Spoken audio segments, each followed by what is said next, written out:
Hello everyone, Dr. Michael Carter here, and I need to ask you something very direct right now before we go any further. What did you drink this morning? Not what did you eat, what did you drink? Because if you are living with diabetes and you started your day with something in a glass or a cup, there is a real possibility that within the first 30 minutes of your morning, your blood sugar was already climbing in a way your medication was struggling to keep up with.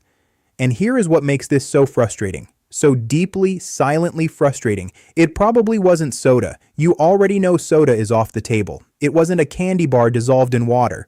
You're smarter than that. You've been doing this long enough to know the obvious enemies. What I'm talking about is something that millions of diabetics drink every single morning with complete confidence. Something that has been marketed to you as natural, as wholesome, as part of a healthy lifestyle. Something that your neighbor drinks, your doctor might drink. That breakfast commercials have been showing you for decades next to a plate of eggs and a smiling family. And yet for a person with diabetes, this drink can send your blood sugar soaring higher than a slice of white bread, higher than a small cookie, sometimes even higher than a bowl of cereal. I know that sounds impossible. I know that sounds like I'm exaggerating to get your attention. I promise you I am not. And by the time we finish today, you will understand exactly why this is happening, exactly which drinks are the hidden culprits, and exactly what you can replace them with starting tomorrow morning so that your numbers begin telling a different story. Stay with me, because this might be the most important thing you watch this week. Now, before I go any further, I want to acknowledge something. I know how exhausting this is. I see it every single week in my practice. People come into my office carrying their glucose logs, their medication lists, their meal diaries. They have done everything right. They gave up dessert. They cut back on rice. They stopped eating bread at dinner. They walk after meals. They check their blood sugar faithfully every morning. And still those numbers refuse to cooperate the way they should. And what I find, more often than I can count, is that the missing piece isn't on their plate at all. It's in their glass. Because we have been so focused on what we eat that we completely underestimate what we drink. And the liquid you put into your body first thing in the morning on an empty stomach with no fiber, no protein, nothing to slow it down, goes directly and rapidly into your bloodstream in a way that solid food simply does not. This is not a small detail. This is not a minor footnote in your diabetes management plan. This is one of the most significant and overlooked drivers of morning blood sugar spikes that I see in clinical practice, and no one is talking about it clearly enough. I'm Dr. Michael Carter, and if you are new to this channel, welcome. Every single week I share information like this, real science, practical application, explained in plain language, because you deserve accurate information about your health, not fear, not confusion, real knowledge that you can act on. If you haven't subscribed yet, please do it right now and turn on notifications so you don't miss what's coming next. The information I share here is designed specifically for people living with diabetes and the people who love them. Now, let's talk about what is actually happening inside your body when you wake up in the morning. Because to understand why these drinks are so dangerous, you need to understand what your blood sugar is doing before you even take your first sip. When you wake up, your body has been fasting for somewhere between 7 and 9 hours. During that time, your liver has been quietly working overnight, releasing stored glucose into your bloodstream to keep your brain and organs functioning while you sleep. This is completely normal. It happens in everyone. But in a person with diabetes, this process is often less regulated, and your fasting blood sugar is already sitting at a level that is sensitive and fragile. Your body in the morning is essentially at the starting line. It hasn't had food. It hasn't had the buffer of fiber or protein or healthy fat that slows digestion and softens the impact of sugar entering your blood. Everything you consume first thing in the morning hits your system faster, harder, and with far less resistance than anything you consume later in the day.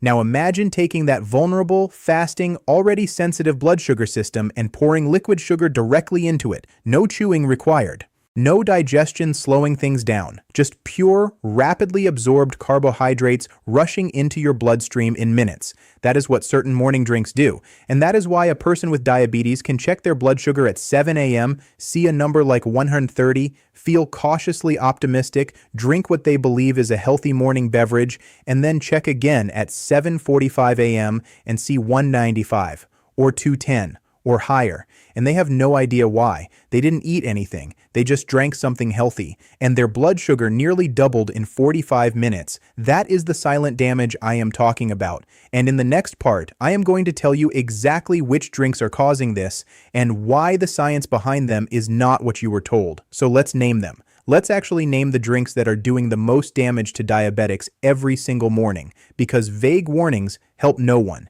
You need to know exactly what we are talking about. The first one, and I know this is going to surprise many of you, is fresh fruit juice. Natural, freshly squeezed, no sugar added, made right in your own kitchen fruit juice. I can already hear the reaction. But Dr. Carter, it's natural. It comes from fruit. It has vitamins. It's not processed. And you are right about all of those things, but here is what happens when you turn a piece of fruit into juice. You remove the fiber, that's it. That one change, removing the fiber, transforms a food that your body can handle at a moderate pace into a liquid that rushes into your bloodstream with almost nothing to slow it down. A medium orange has about 12 grams of sugar, but it also has nearly 3 grams of fiber, a physical structure that requires chewing and digestion, and a glycemic response that is moderate and manageable for most people with diabetes when eaten as a whole fruit. 1 glass of fresh orange juice, approximately 8 ounces, contains the juice of 3 or 4 oranges. That means you are consuming 36 to 48 grams of sugar with almost zero fiber, zero chewing, zero digestion friction in about 60 seconds of drinking. Your blood sugar does not know the juice was natural. It does not give bonus points for freshly squeezed. It only knows that a massive wave of glucose just arrived with nothing to stop it. Studies published in journals, including the British Medical Journal, have found that regular consumption of fruit juice, including 100% natural juice, is associated with increased risk of type 2 diabetes, while consumption of whole fruits is associated with reduced risk. The fiber is not a minor detail. The fiber is everything. The second culprit is something even more surprising to most of my patients: flavored coffee drinks. And I am not talking about the obviously sugary frappuccinos from coffee chains, although those are certainly a problem. I am talking about the seemingly innocent options: the vanilla oat milk latte, the honey cinnamon coffee, the caramel-flavored creamer that comes in a small bottle and seems harmless because you only use a little. These drinks contain layers of sugar, often from multiple sources simultaneously. Flavored syrups, sweetened plant milks, flavored creamers, added honey, agave, or brown sugar, all of which combine in your morning cup to deliver a blood sugar impact that rivals a candy bar, packaged in something that feels sophisticated and adult and healthy. I had a patient, Margaret Collins, 61 years old, who came to me 8 months ago with an A1C of 8.4 and fasting blood sugars consistently between 170 and 185. She had made genuine, serious changes to her diet over the previous year. She had cut out bread almost entirely. She had stopped eating rice at dinner. She was walking 4 mornings a week, and she could not understand why her numbers were not moving. When I asked her to walk me through her entire morning routine, not just her meals, but her entire routine, she mentioned almost as an afterthought that she started every day with a large oat milk vanilla latte from her home espresso machine, 2 pumps of vanilla syrup, a splash of flavored creamer, and a teaspoon of honey because honey is natural. She was starting every single morning with approximately 52 grams of sugar delivered in liquid form on an empty stomach before her body had any defense against it whatsoever. She was completely shocked. She had never once considered her coffee as part of her blood sugar problem. It was just coffee. It was her morning ritual. The third culprit is something marketed almost exclusively as a health product: green smoothies and store-bought smoothies sold at health food stores and juice bars. These products are often perceived as the ultimate healthy choice. They are green, they have protein powder, they have kale and spinach on the label. But look at the ingredients more carefully, and you will find mango, banana, pineapple, apple juice used as a base, dates used as a sweetener, and sometimes honey or agave on top of all of that. A single medium smoothie from a popular health chain can contain 60 to 80 grams of sugar, more than 2 cans of soda, dressed up in green packaging and wellness language. Even homemade green smoothies made with good intentions can be problematic if the ratio of fruit to vegetables is off. 2 bananas, a cup of mango, and some spinach does not become a low-sugar drink just because you added spinach. The spinach is wonderful, but it cannot neutralize 70 grams of fruit sugar.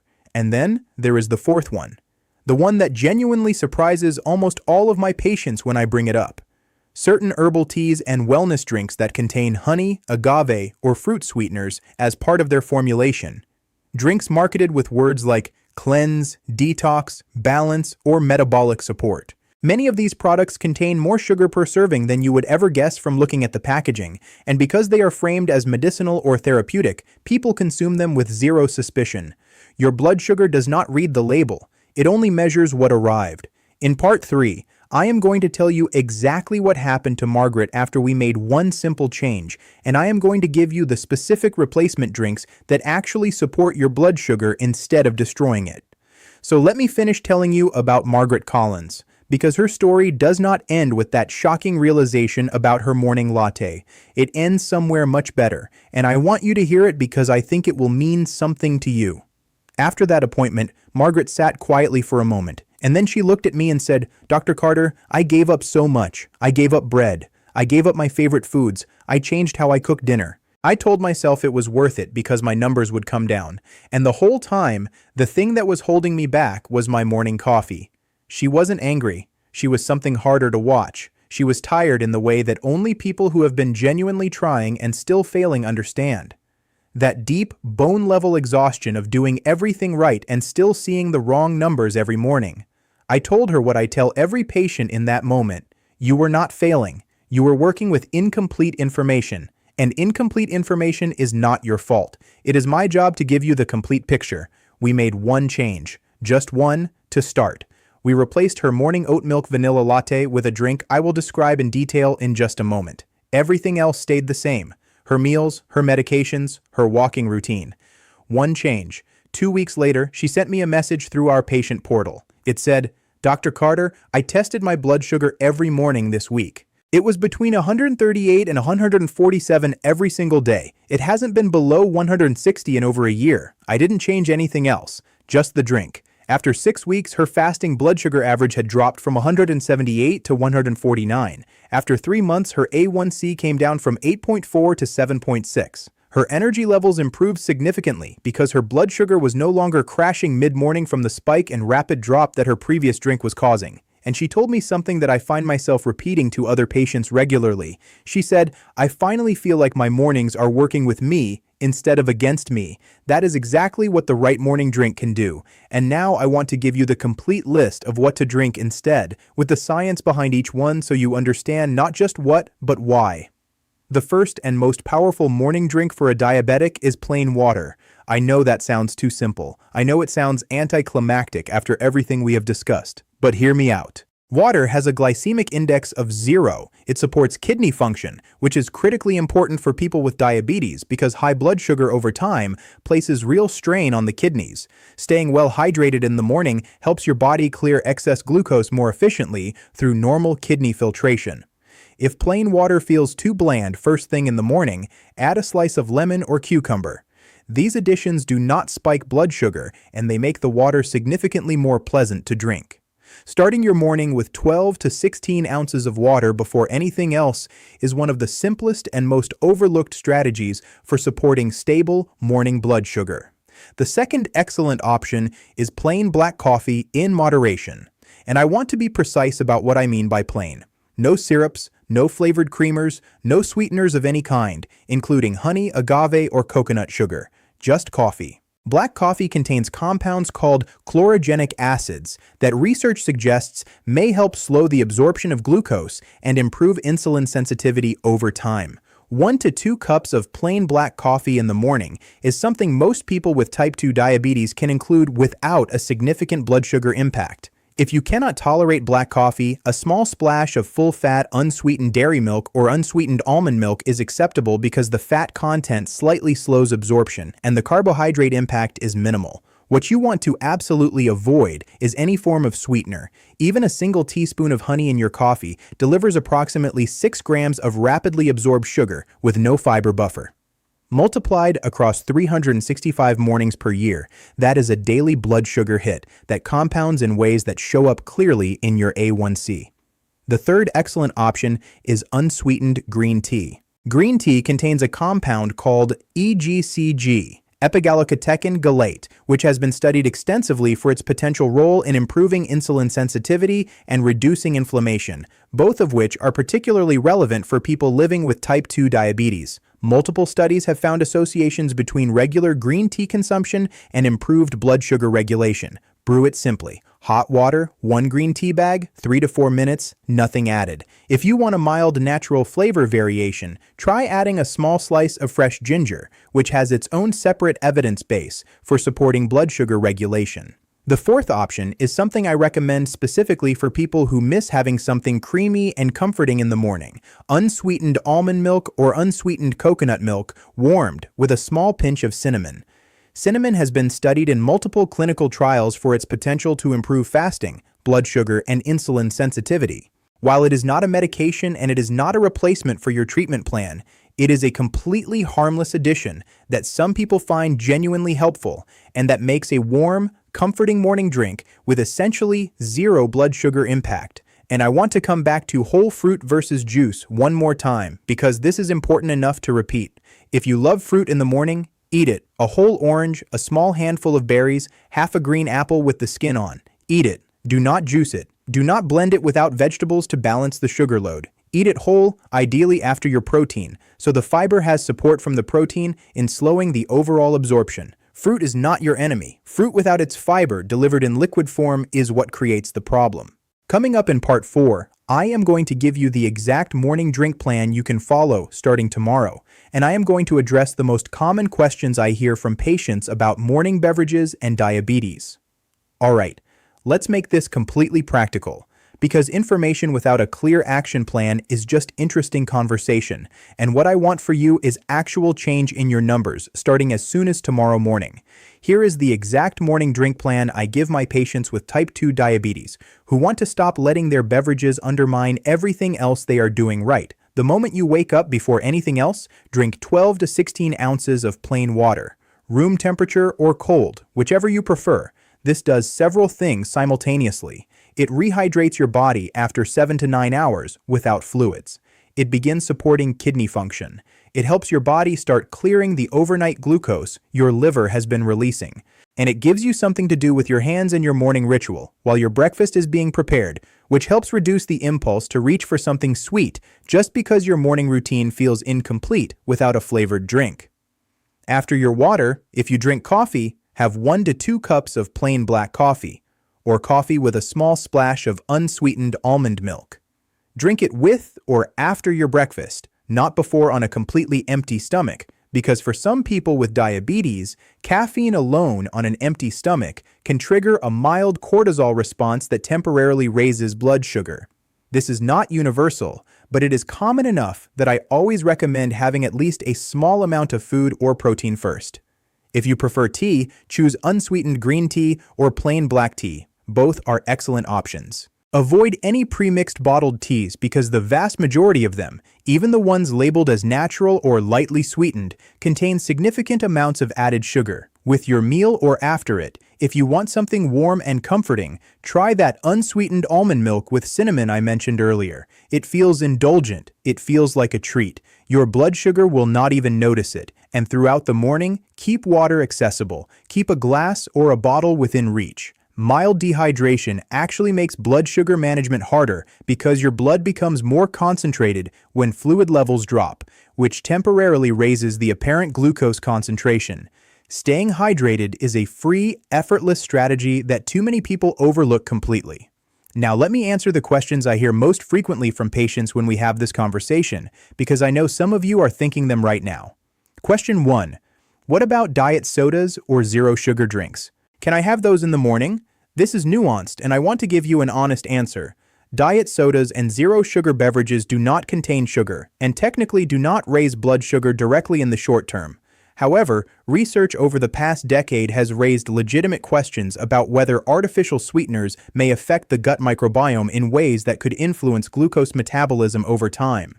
More practically, many of my patients find that sweet-tasting drinks, even when they contain no sugar, maintain and intensify their craving for sweetness throughout the day, which makes it harder to make good food choices overall. My general recommendation is that if you are going to have a zero-sugar beverage, later in the day is better than first thing in the morning when your gut and blood sugar system are at their most sensitive. Question 2. What about coconut water? I heard it's very healthy. Coconut water is genuinely hydrating and contains potassium and electrolytes that are beneficial, but it also contains natural sugars, approximately 9 to 12 grams per cup, depending on the brand and ripeness of the coconut. For a person with diabetes drinking it on an empty stomach first thing in the morning, that is enough to create a noticeable blood sugar response. If you enjoy coconut water, drink it later in the day, in a smaller portion, with a meal that contains protein and fiber to buffer the impact. Question 3. My doctor said I could have a glass of juice with breakfast. Should I stop? I would never tell you to disregard your personal doctor's advice, and I want to be very clear about that. What I would encourage you to do is have a specific conversation with your doctor where you test this directly. Check your blood sugar immediately before breakfast. Drink your juice with your meal. Check again 45 minutes later and again at 90 minutes. Let the numbers tell you the story for your specific body. What I share here is based on the general science and what I see clinically, but your doctor knows your individual history, your medications, and your specific metabolic situation. Use this information to have a more informed, more specific conversation with your healthcare team. Question 4. Is there any morning drink that actually helps lower blood sugar rather than just not raising it? Honestly, no single drink lowers blood sugar the way medication does, and I would be misleading you if I claimed otherwise. What the right morning drinks do is remove one of the significant hidden obstacles that has been making your blood sugar harder to control. When you stop starting your day with a liquid sugar spike, your medication works more effectively. Your fasting numbers stabilize. Your mid-morning cravings decrease because your blood sugar isn't crashing from a spike. You are not adding a treatment. You are removing a hidden saboteur. And sometimes that difference alone is worth 15 to 25 points on your morning reading, just as Margaret experienced. Here is what I want you to take from today. You have been fighting hard. You have been making sacrifices. You deserve to have all of the information, not just part of it. And if this video showed you that something as simple as your morning drink has been working against everything else you are doing right, then I have done exactly what I set out to do today. Make one change tomorrow morning. Just one. Swap whatever you are currently drinking for plain water first, then plain coffee or unsweetened green tea. Test your blood sugar at your normal time. Then test it again 45 minutes after your drink. Let your own numbers show you what I have watched happen in my patients over and over again. As always, please remember that this video is for educational purposes only. Consult your personal doctor before making any changes to your diet or treatment plan, especially if you are on insulin or other glucose-lowering medications, because changes in your morning routine can affect how your medication performs, and your doctor needs to know. If this helped you today, subscribe to this channel right now. Every week I bring you information like this, specific, practical, and designed for real people living with diabetes who want real answers. Hit the like button if this opened your eyes to something you hadn't considered before, and share this with someone you care about who is managing diabetes, because they may be making this exact same mistake every single morning without knowing it. Tell me in the comments, what are you drinking right now every morning? And after watching this, are you going to make a change? I read every single comment, and I love knowing that this information is reaching the people who truly need it. Your numbers can improve. Your mornings can feel different, and sometimes the change that makes the biggest difference is the one hiding in plain sight, right there in your morning glass. I'll see you in the next one.